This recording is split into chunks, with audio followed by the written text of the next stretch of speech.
of the Obama era, a pollster, a strategist. Thanks for being here, sir. Thanks for having me. You couldn't hear me without your glasses on? Well, I look more intellectual with my glasses on. Respect. Just giving you the hard time as we try to have a light moment here and there amidst what are punishing days. We just showed how bad and tough it is in Florida. I will say this as fairly as possible. Some of it is unavoidable. So we would see some of these scenes we know about the pandemic anyway. We also have the evidence that the governor's policies are making it worse and that his administration, not clear on the link yet of whether he was in on it, but his administration, according to Miami Herald, covering up the actual way that the death rate is bad and getting worse. Your views?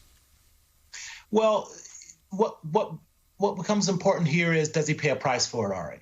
And what we've seen time and time again is Republicans doing this sort of thing and actually going against the will of the majority, but they don't think they have to pay a price for it. Like the numbers in Florida are clear where voters are, and particularly women in Florida, where you have 65% or plus better of women in Florida want teachers to be masked and students to wear masks, and the governor is fighting that. So the question becomes, will he pay a political price for this? Can right. Democrats make him pay a political price for it? Let's put that up as you walk us through. You say there's a gender balance there.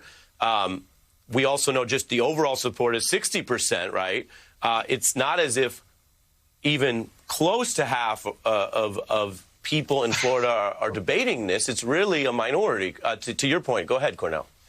Well, and that 36 becomes really important, Ari, because that's the 36% that he's playing to, because you know where the majority of Republicans are, and particularly when you're thinking about the Republican primary voters, that's where that 36% is. And in fact, the majority of Republicans think this issue is more about freedom than about health issue in that Quinnipiac poll.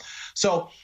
The question is, Republicans don't think they pay a price in the general, and DeSantis is certainly someone who has his eye on a bigger prize of a presidential primary. So he's playing politics with this issue of COVID.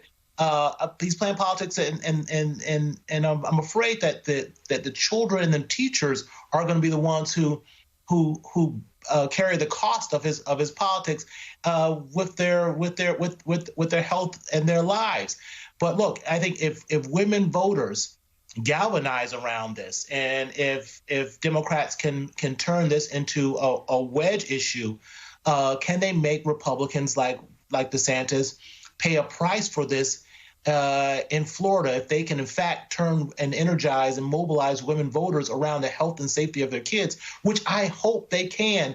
And I think it's a fantastic opportunity for Democrats to continue to sort of move and mobilize more women voters, particularly women in the suburbs, toward Democratic candidates who will stop this foolishness. But they've historically not paid a high price for doing unpopular things, Ari. Yeah, and you've advised candidates and public officials the instinct to try to make things better than they appear or that they are in reality is not just in one party. We reported on this program when the evidence showed that former Democratic New York Governor Cuomo was playing with the numbers of nursing home deaths. We reported that then. It was a problem then, and you put out bad information, that's going to hurt the emergency response. So we've seen this both in New York and Florida, and then other states where also both parties have not gone this badly. With about 45 seconds left, what do you say to when you advise politicians where they say, well, the story is no good, maybe we'll just lie about this story, which is not only wrong, but doesn't seem to usually work in the long run, Cornell?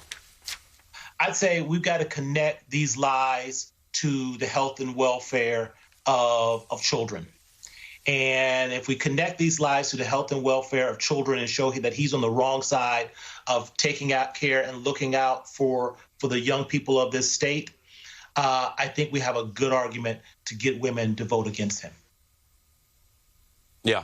No, and you're saying, and you're really thinking back about the accountability, which this is a democracy and people have to assess. I mean, if the public safety is not the first thing in your mind as a prerequisite for someone having this much power, then what is? A lot of evidence, against the way the response is going. I have to. But they have to make this. Go ahead briefly. I just have to get in a break. And not let it get muddied up. Yeah. Yes, sir. I hope you keep the glasses on the whole rest of the day if that suits you. And we always appreciate your intellectual rigor, sir. I'm going to be dumb after this show, so no. Okay. Cornell Belcher, there they go. We end where we began. Cornell Belcher, thank you, sir. We do have a lot more